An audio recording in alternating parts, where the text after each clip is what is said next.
en école d'ingénieur à l'âge de 20 ans. Tout s'était bien déroulé jusque-là et j'avais fait donc des classes préparatoires. Et une fois arrivé en école d'ingénieur où j'ai pu avoir un petit peu de temps pour réfléchir à ma vie, la question du sens de ma vie m'a profondément touché, a commencé à m'interroger. Et ça a été en fait le début d'une longue remise en question sur le choix que je voulais faire de ma vie, sur le don que je voulais faire de ma vie.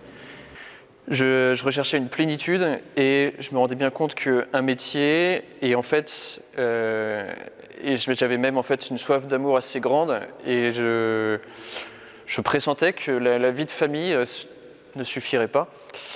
Et donc je suis parti au Vietnam en volontariat, et la joie des séminaristes vietnamiens a été le début d'une réponse et la suite de cette grande remise en question qui a débouché au séminaire pour les missions étrangères de Paris.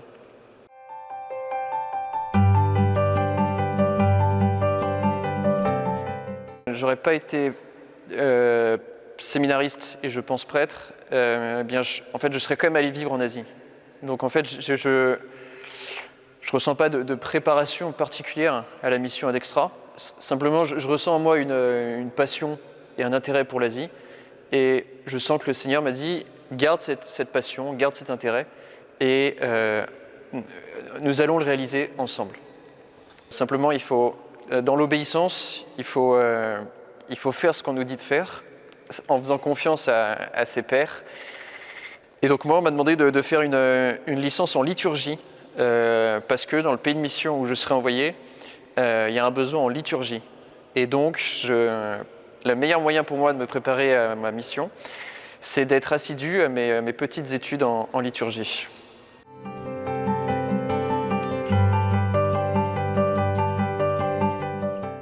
La vie de prêtre, c'est une vie donnée à un peuple, et en fait, toute la semaine on est en études, toute la semaine on est dans des livres, et sans l'insertion pastorale, je pense qu'on s'assèche, et il y a besoin d'un équilibre en fait. L'insertion pastorale, ça m'a énormément aidé pour l'équilibre de vie. Toute la semaine dans les livres et le week-end enfermé sur soi, en fait, loin, au-delà de la vocation, humainement, c'est pas bon, quoi.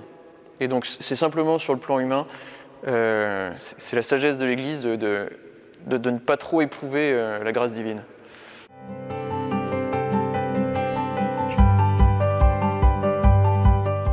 Je pense déjà qu'il faut l'annoncer à tout homme, et que c'est pas une question liée à l'Asie ou une question liée aux missions étrangères, mais je pense qu'à tout homme, il faut annoncer cette bonne nouvelle. Et pourquoi donner la bonne nouvelle du salut? Mais parce que ça rend heureux. Moi, c'est ce qui m'a rendu heureux quand j'avais 20 ans en école d'ingénieur, par le témoignage des séminaristes vietnamiens, et c'est ce que je souhaite à tout homme.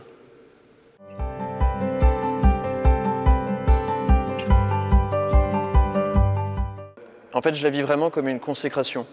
Je m'engage au célibat pour le royaume, mais plus profondément que ça, je vis ça comme un engagement, comme une consécration au Christ, à qui je veux donner toute ma vie.